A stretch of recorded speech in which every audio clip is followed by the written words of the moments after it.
Let's do this. All right, so mobility exercises. We were thinking about talking about this, but I kind of want to hear a little bit of background about how you got into mobility exercises because I don't feel like people start with working on mobility work unless they've gotten injured, maybe something like that. But I don't think typically people who are looking to work out and like get stronger and lose body fat and those kind of things are really thinking about mobility much. But it helps a lot. So I want to know what your history is, and I'll tell you a little bit about mine too, basically.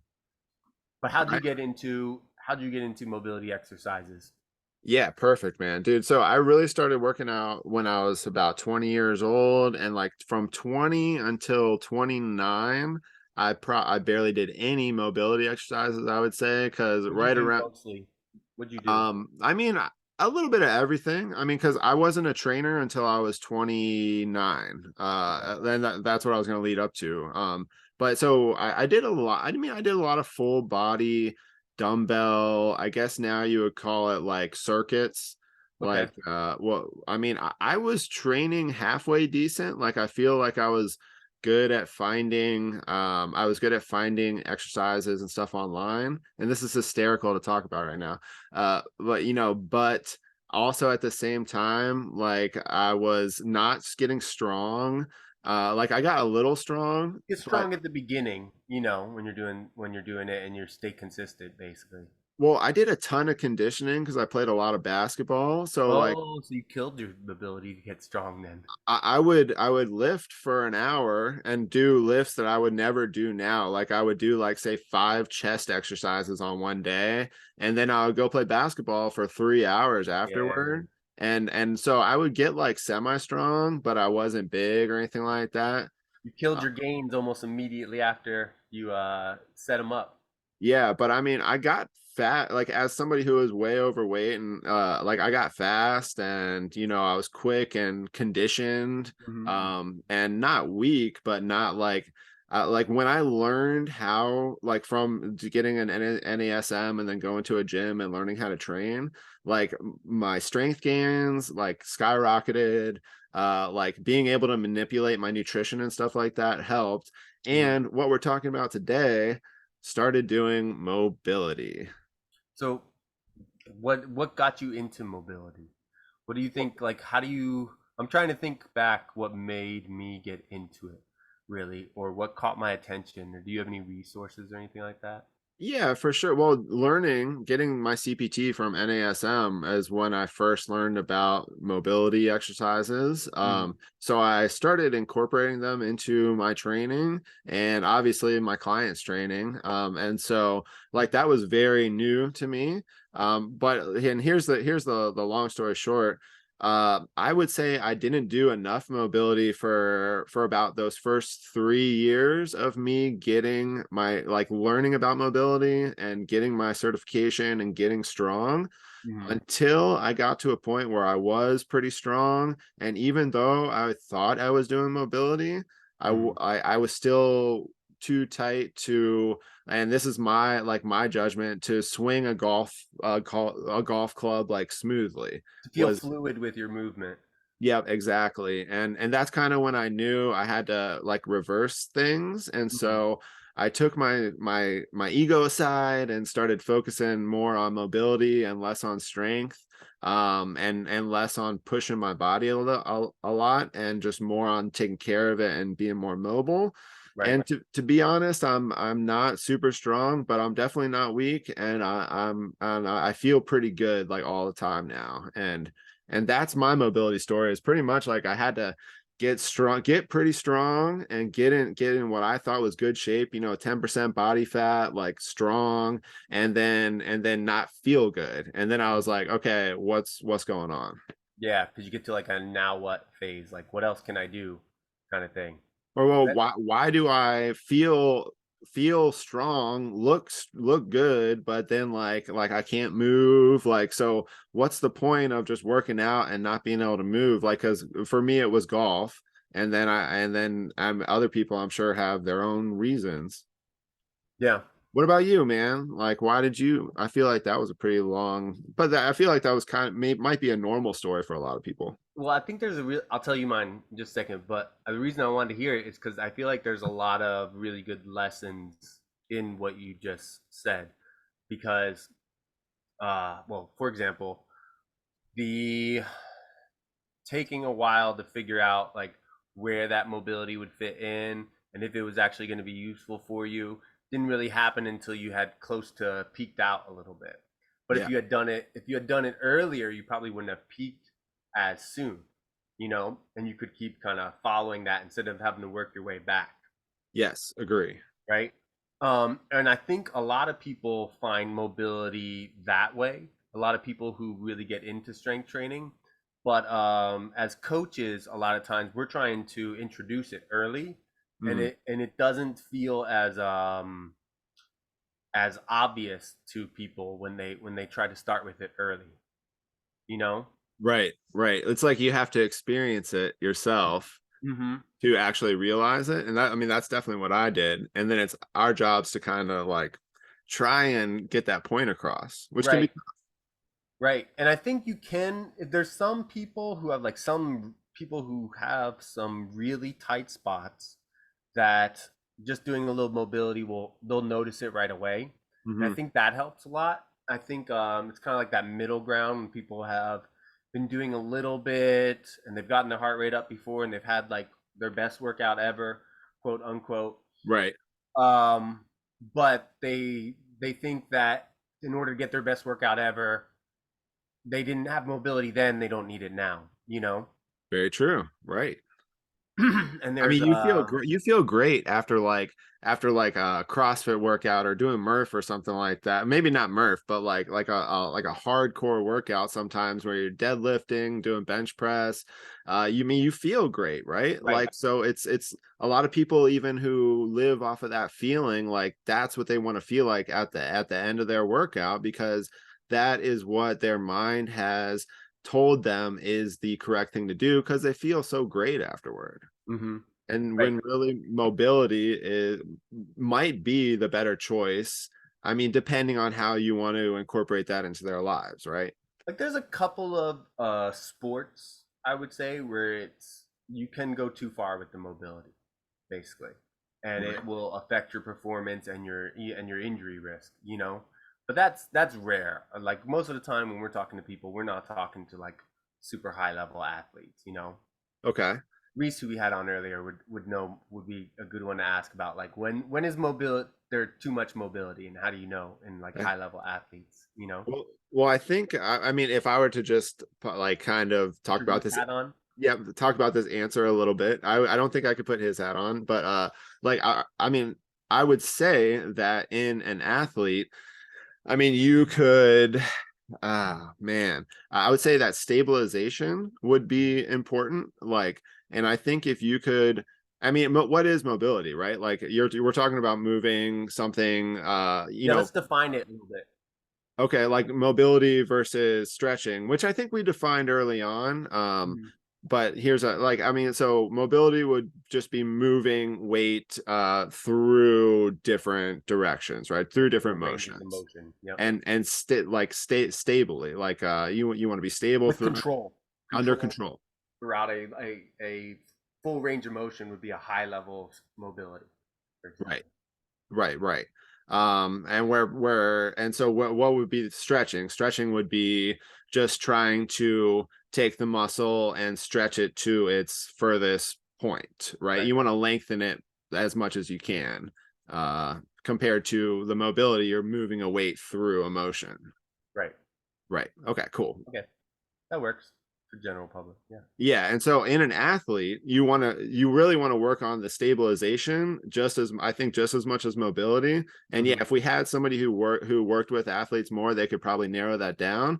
But I Hmm. think playing that line of stabilization and mobility would probably be really good for a lot of sports. But I'm sure some sports, yeah, I mean, you can get a little over mobilized, but I mean, if you work on the stabilization, I mean, we're trying to produce the best athletes out there, right? So you kind of got to push the edges a little bit. Yeah. I feel like we're being a mobility advocate basically today. I agree. Like, I am a mobility advocate. yeah, because I feel like it's very rare to actually have that case where somebody's doing too much of it. Most of the time, it's obvious they're not doing enough. And I get why, because a lot of them aren't really like those dopamine rushing, kind of exercises. They're not the ones that are going to get you. Although I've seen people sweat doing some mobility exercises and like be extremely fatigued afterward, but they're still not having as good a time as they would be maybe doing burpees, which is saying a lot, honestly, because people hate Oh, burpees. you can But definitely get somebody sweating during a mobility session. I yeah. I mean, I love giving clients, especially if they are like they have no sleep or something like that, like a 1 hour or 30 minutes to an hour, like hard mobility session like that, where they get sweating, but they're really moving around, even if it's like mainly on the floor. I mean, Right. you can get people sweating for sure. Yeah, like a harder yoga session, kind of. Oh yeah, Yeah. Yeah, but I mean, like, it doesn't have to be. You can just drop it in and do it whenever too. Like when we talk about stretching ourselves or like our own programs, right. you know? And I think All right, that's where so it graduates to. Like you right. that's kind of where, like, at the beginning I was putting it into workouts like I was taught by the books. And then Hmm. after that, I was like hardcore mobility, try everything. Like, so I learned a ton of different things until I found a few things that worked. And now I Hmm. can just do a few different things, sometimes change it up, and I just sprinkle it in kind of through the day. Or if you want to get super advanced, like if your upper back or your thoracic is tight, like on that day, do that mobilization exercise, I mean, we live lives, like we don't necessarily like have to have a warm up like to if you're going to carry groceries, no one warms up, but like you're doing a farmer's carry to a clean, to a press, like sometimes every time you're bringing groceries in. So why not get mobilized and get activated before you do that? Like, people don't think about it. Have you seen that guy's videos on Instagrams where it's like if people moved like they work out in real life? To be honest, I really don't watch a lot of Instagram at all. Like, Oh, it's i so i funny, post on man. Instagram and then I delete the app, dude. Post and ghost? I delete Yes. the app. I get it off my phone. You do? Oh yeah, every day. Wow. Yeah, for sure. Okay. But yes, but I mean, I'm sure there's some cool stuff out there. It's Like, amazing. it is It's mostly hilarity, honestly, and I do spend too much time on it. But there's this dude who just goes through this blooper reel of him like cleaning and pressing with like a lot of power the whole time, or like slamming something into the trash can. Yeah, doing like sprints to things, just yeah. like that. But But I'm gonna tell, huh?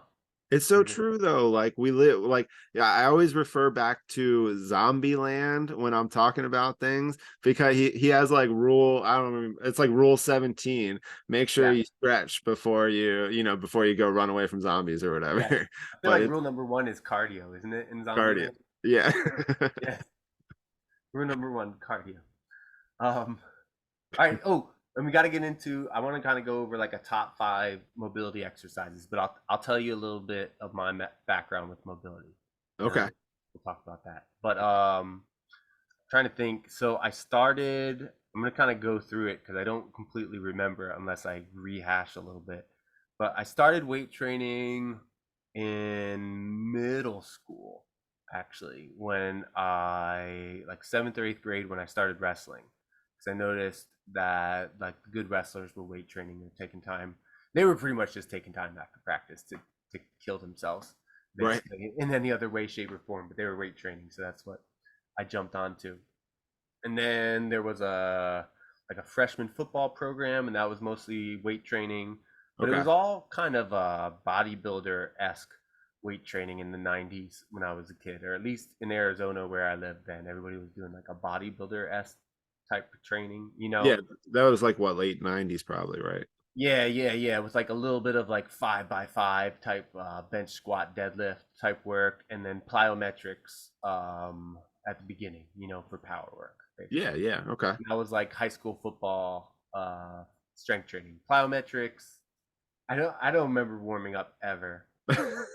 Honestly, I don't remember warming up ever. And then you go straight into plyometrics, and then you do like as heavy a bench and leg press as you can at some Yeah. point as you go through the rotation of the machines in the high school gym. Okay. Okay. That was my origins, which is crazy because now it feels like a long time Did you ago. do 4 years of football and strength training in high school? Yeah, yeah, Okay. I was a big nerd jock, basically, like Awesome. literally and figuratively. Um, yeah, and I did like wrestling, football, track and field, wrestling, football, track and field. Just S- So you non. had a good strength foundation by the time you got out of high school, for sure.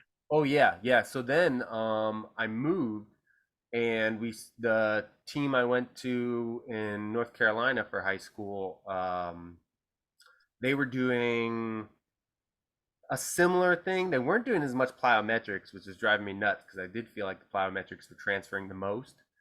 But they were doing Olympic lifts a lot O- more. Okay. So I Okay. learned Olympic lifts when I moved because my strength coach there was USAW certified and whatnot. So then I Oh wow. learned Olympic lifts in high school, the other part of high school, and then I went to college. And then in college, I learned a little bit more. I started doing more specific bodybuilding stuff because I wanted to do a bodybuilding show. Okay. And I played rugby in college. And that's when I first started having my little hint of when mobility would be useful, Okay. basically, because rugby, you get a lot of like bumps and bruises with rugby. Mm-hmm. You don't get any. You get bumps and bruises with football, but you get more of them with rugby. I didn't see as many like big injuries with rugby. Because the collision force was less. Yeah, yeah. Um, but there was a lot more bumps and bruises where I was like, oh man, I can't lift, but I got to do something. You And know? 21's real different than 17 too. Yeah, Yeah. yeah, totally, totally. And yeah, so I started doing that, but I only did it basically when I was all beat up from rugby.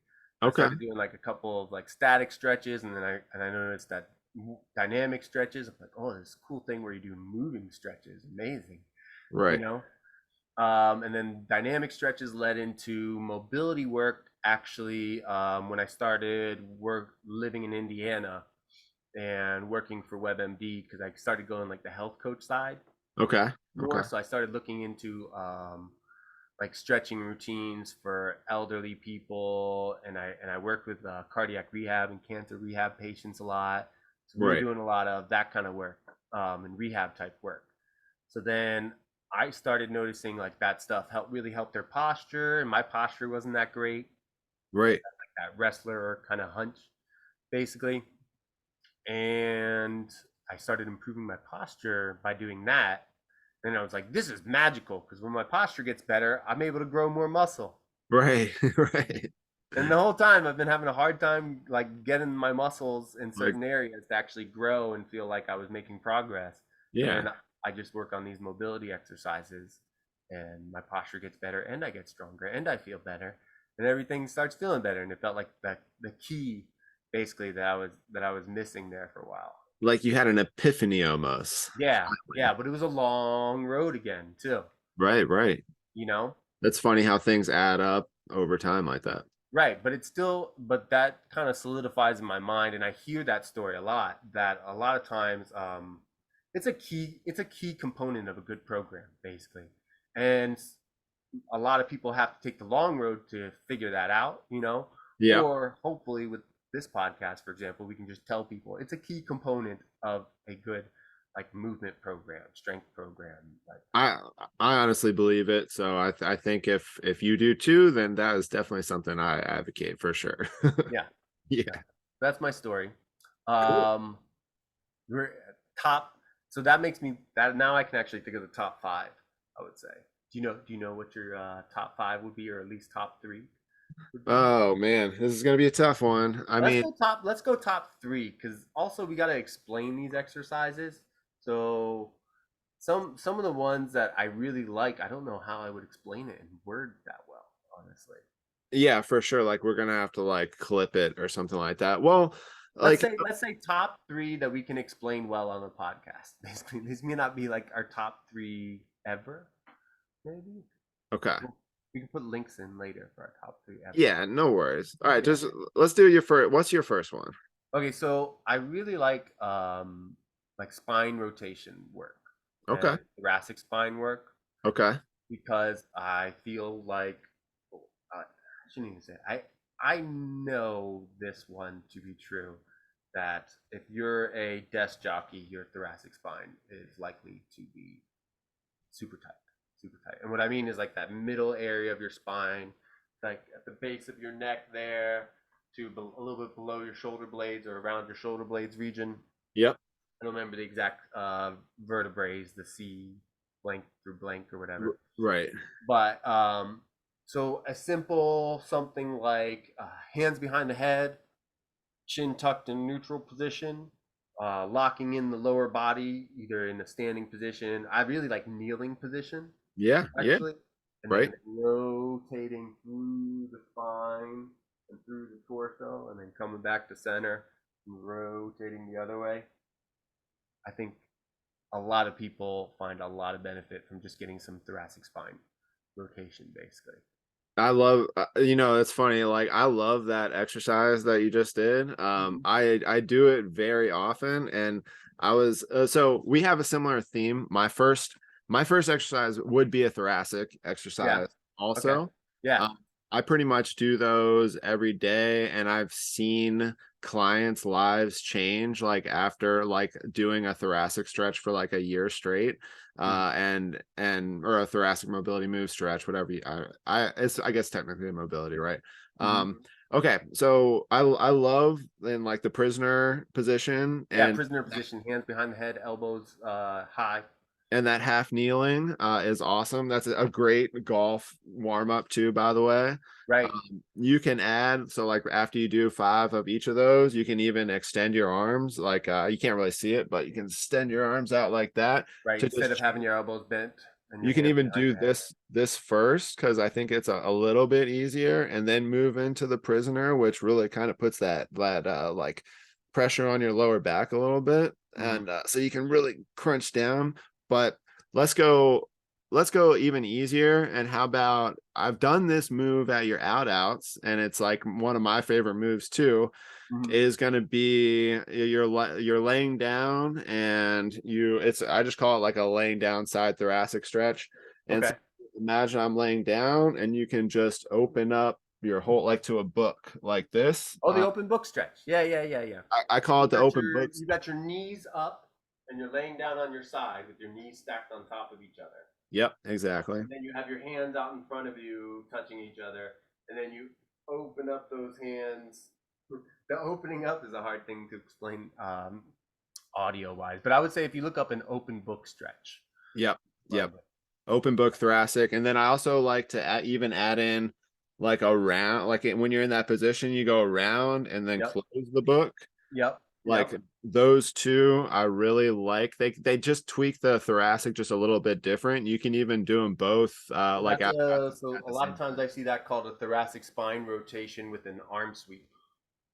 Perfect. Yep. These are the Googleable terms, Yep. basically. I love Yeah. it. Love it. So that would be, so that thoracic would definitely is almost always my first move. Yeah, mobilizing thoracic spine. So really like the top areas to mobilize is kind of what I'm thinking after we say this. You know, like I then the number two for me a lot of times, and this is more since I ruptured my Achilles, I've been kind of adamant about this because it's another common tight spot for people, Okay. which is pretty much anybody who wears shoes that you can tell have shaped their feet into these like scrunched up positions. Okay. You know, so if I see scrunched up feet, which is pretty common, I Mm-hmm. would say, um, like lacrosse ball on the feet, doing some rolls on the lacrosse ball, and then working on finding a tight spot in your foot and doing some piano, what's called like piano toes Okay. Okay. movements, where you go from pinky toe to the next toe to the next toe all the way to your big toe, and then from big toe back next toe to the pinky toe while you're keeping that pressure Okay. on it. That can really help to mobilize and open up the arch of the foot so those feet can splay a little bit more. Okay.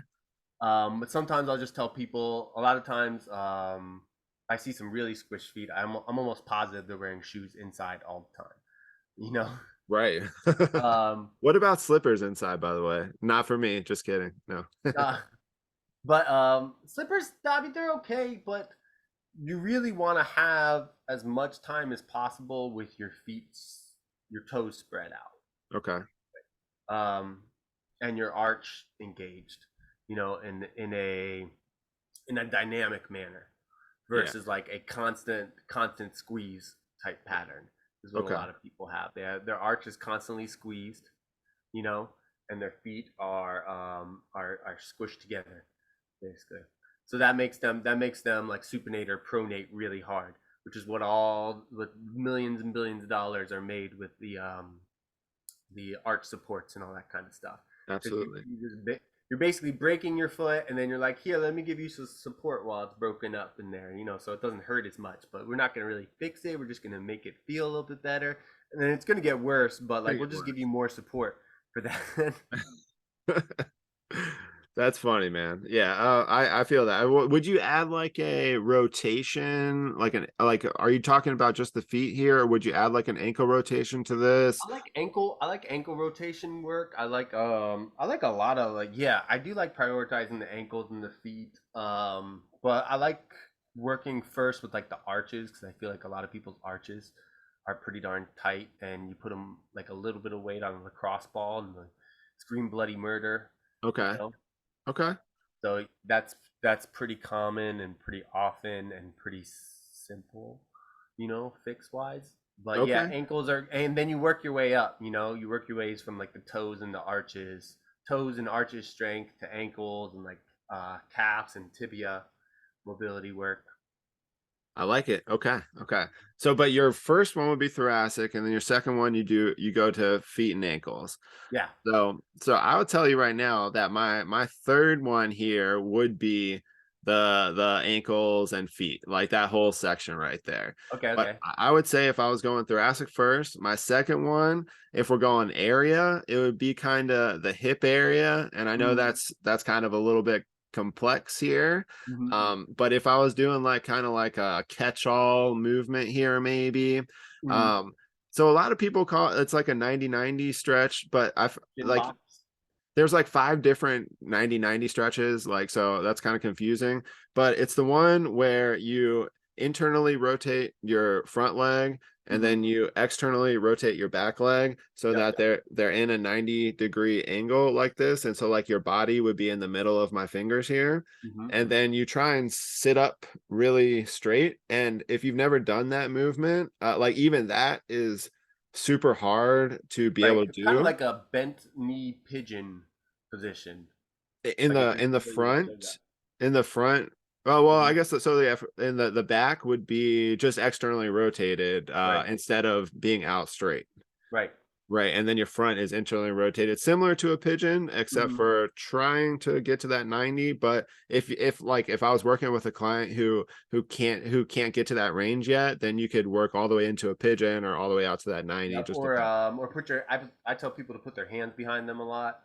Sure. I mean, you have to. I mean, if Yeah, once you get into that position, you have to. I mean, yeah. for a lot of people, I'm bad at the position, but it's helped me a lot. Well, that was a game changer movement for me. The shin. Yeah, I think you can find it more easily with shin boxes than 90-90s. Is that okay? Yeah, Okay. I think And you then can find. from that position, I like to just do like kind of keep your chest proud and Mhm. just do like kind of stretch, lean forward a little bit like you were Yeah, doing a pigeon, yeah. and then come out of it and say do like 5 reps of that, Yep. trying to push the endpoints a little bit.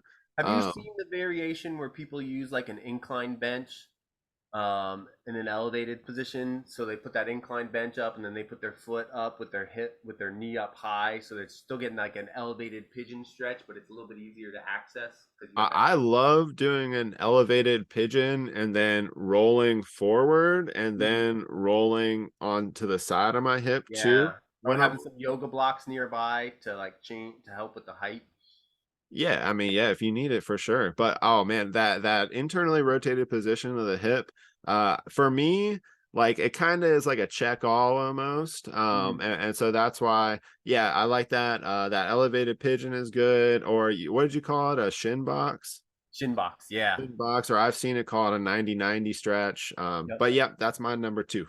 Okay, I like that. I like that. What other areas? Okay, so I'm going to talk about some areas that are a little less known, but still I think really useful. One is wrists. So wrist warm ups. So like floor work for wrist warm ups. I like doing like an all fours position. Yeah. So you're on all fours with your hands under your shoulders and your knees under your hips. And you just play with the different angles of the hands on the ground, and you could put your hands with your fingertips all the way facing you and your palms out.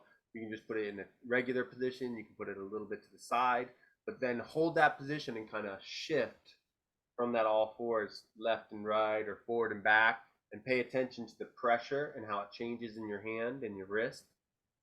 That can be a really useful exercise to prevent things like carpal tunnel or like wrist cramps or just a lot of strength. Um, a lot of strength is kind of capped off by wrist and grip abilities, you know? And Hmm. so a lot of people won't even do certain exercises because their wrist is too tender or their grip feels too weak, or they get pain when they grip too hard. And just doing some good wrist warm ups with a graduated load like that all fours position, Yeah. I think has made people able to do things like push ups or planks that weren't able to do it before because you just do that little bit of wrist warm up at the beginning. Cool. I mean, I absolutely love this answer because well, it's not going to be my number three, but like just to say like I love I it do think because hips. I do think hips actually would be my number three as well. This is more like my number four. okay. But no, I mean, I do love hands because so many clients, especially people who are untrained, you can the first time you put them in a push-up position or a tabletop position or something like that, and you keep them there for say 2 or 3 minutes, I almost always get complaints about your wrist, Mhm. and that's oftentimes one of the first things I work through in the first few months of training a client is just strengthening those. Because of myself, when I was pretty strong, I hurt my left wrist. Mhm. And I mean, it's never, and like they always say, it's never been the same, right? Mhm. And so it's definitely something I think about a lot. And I do love that answer. I love the feet and the hand answer because if you think about it, it's the connection to the rest of your body. And I used to and really, I mean, if you don't have hands, how are you going to grip your dumbbells to be able to do anything? If you don't have feet, you can't walk. So I mean, you can't do much. So by the way, I love those answers. Mhm. All right, I'm gonna go to my number three, Okay. which I already said, which was the feet and the Yep. ankles. Yep. Yep. What's your number Um, four then? so it's what? What's your number four then? So my number four, that's very interesting. So It's hard when thoracic. you get down to 4 or 5. Yeah, I'm trying to think of like my own issues. I mean, I would probably double check my hips. My so mobility is important. So mobility for I guess my shoulders. Shoulders. I was gonna say shoulders and neck. Yeah. Ooh, well, I like neck. You're always going for the smaller stuff, but that's good too. Yeah, I so think the shoulders and the neck are pretty much the same thing because you're dealing with the trapezius basically a lot right, of the right. times, and those like those spinal rotators, basically. So let's do shoulders. So I do this every single day. I have a small band, like a real thin one, and I do shoulder dislocates, Yep. which is you can do with anything, and it's just going all the way back and then basically to your butt, and then you go all the way back around. Yeah. So you Kind of start hard with for me. a band overhead, and you rotate it. You rotate your shoulders behind you, and Yep, then rotate them back to that overhead position. yep. And but just to finish out the tricep that I always do I do this every day, by the way. I do shoulder dislocates, and then I do a top to bottom shoulder dislocate, or it's not Okay. a shoulder, but it's just it's a Like a pull apart. crossbody band pull apart. And then I do a horizontal band pull apart. I Yep. do those three things every day. Like if you've never done that, those three in a row, do 3 sets of 15 and tell me your shoulders don't feel like they're huge. Like just using like a tiny little band. Dude, band work for my shoulders, and my neck. I didn't do band work for my neck. Band work for my shoulders, really was the key that I was talking about before that I started to learn. I did a lot of like people call them like no monies Yep. or palms up external rotations, Yep. Yep. basically where you're working on like building the rhomboids and getting that squeeze between the shoulder blades. I used to have what's called a wing scapula.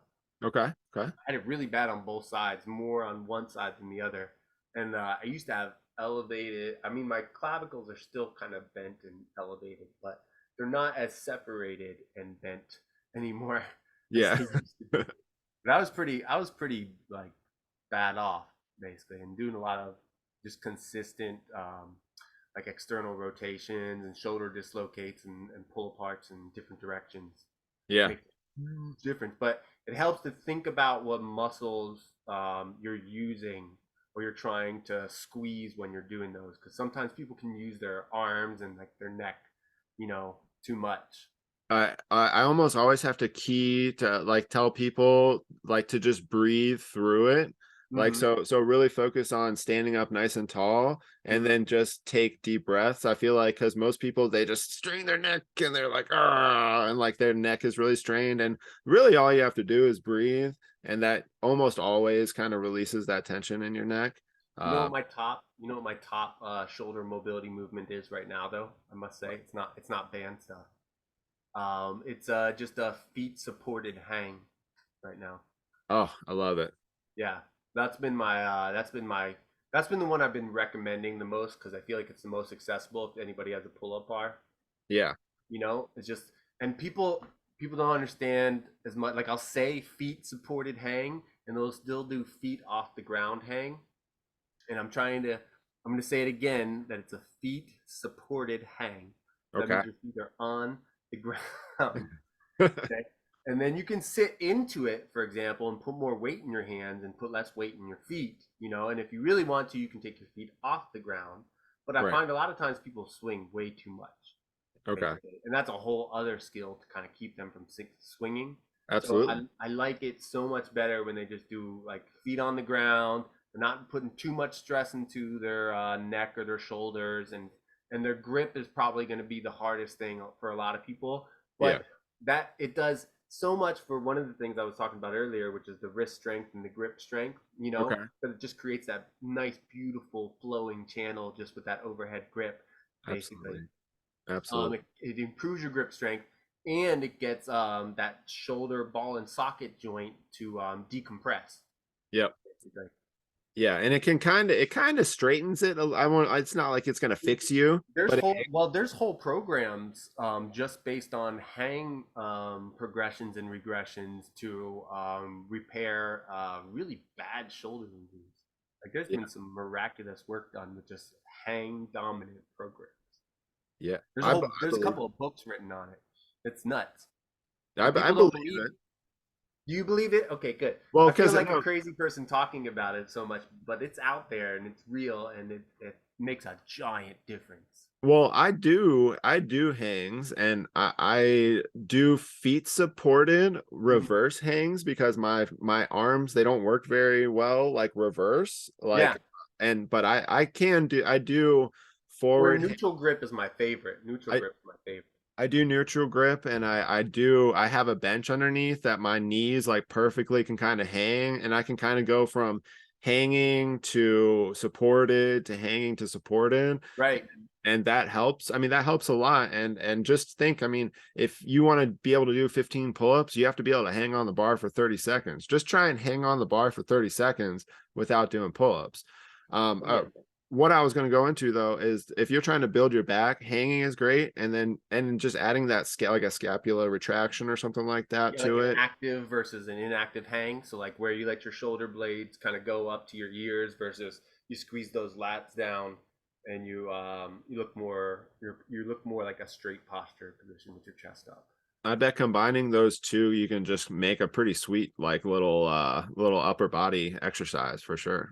Mhm, mhm. All right, hey, we have like 3 minutes. Do you want to Okay. try and give a like so what I wanted to do at the end was kind of give like a if you have 5 minutes in the morning, like Mhm. what would be your routine? And I think we've kind of already set it up through this episode by Mhm. changing it from the top three exercises to like say like the top 3 to 5 like mobility regions. Yeah, yeah, yeah. So let's do this real quick. Okay. Do you want to start or you want me to start? It's up to you. Well, let's you start. Okay, so I like to start on the floor a lot of times.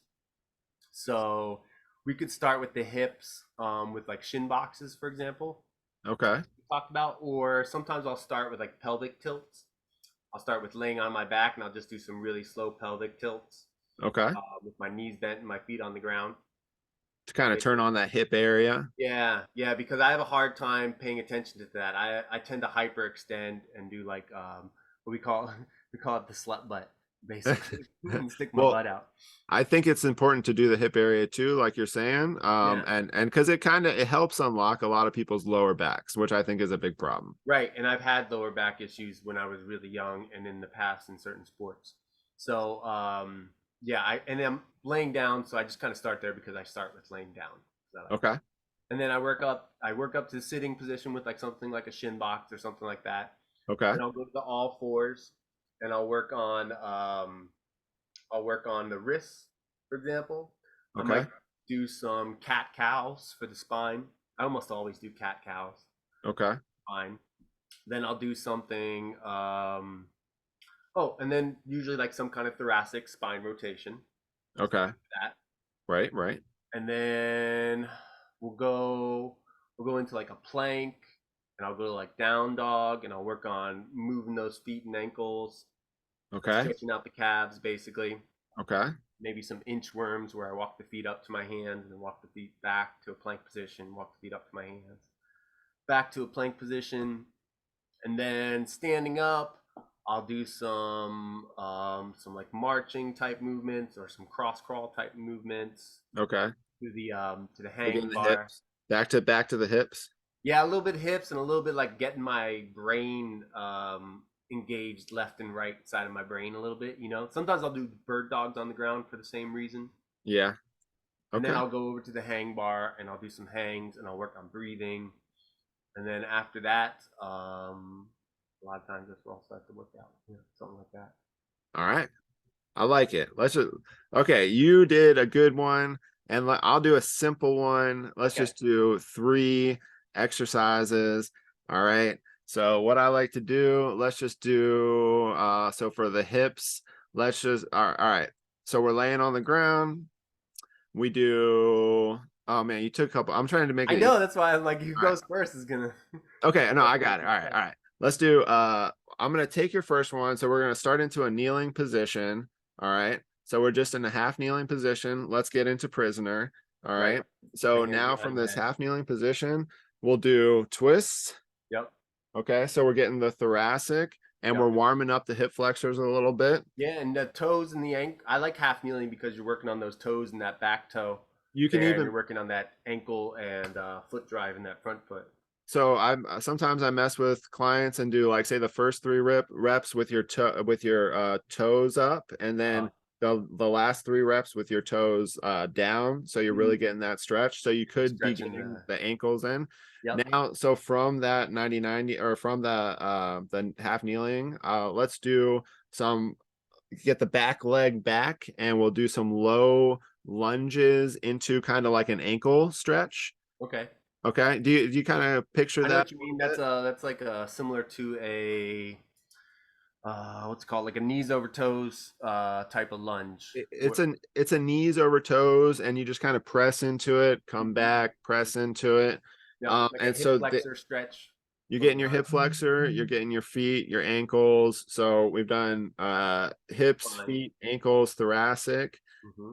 And then what are we missing? Oh, and then I would just get up and do the bands, Yeah, like the band work that you were talking about earlier. the shoulder dislocate with some band pull aparts. Hmm. And Hmm. so that's like about 5 minutes, six different exercises. Yeah, and I mean, 30 seconds to a minute is kind of how I look at it for a lot of my mobility exercises. Yep. If you're doing them kind of as one-offs, I like to spend more time. You know, like sometimes I'll be watching something, or I either be watching something on my phone or I'll be watching my kid play, and they're just kind of doing their own thing, and I'll take a longer time on some mobility exercises and just go back and forth with them, basically. Yeah, and you can feel it out too, like on a daily basis. If one day you're a little tight, do a little bit extra. But that's like the benefit of it too, because if you do that mobility routine, you can notice the differences over time, and you can realize what you're doing prior to that.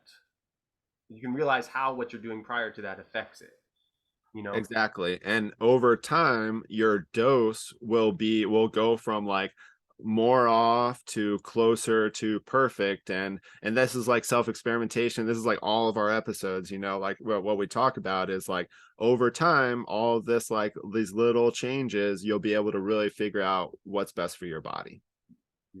Agreed. All right, I think that's good. I think All that's good. right. Sounds good. Have a good one, Mike. I appreciate it. All right, man. I'll talk to you later. Thanks for listening, everybody. Bye.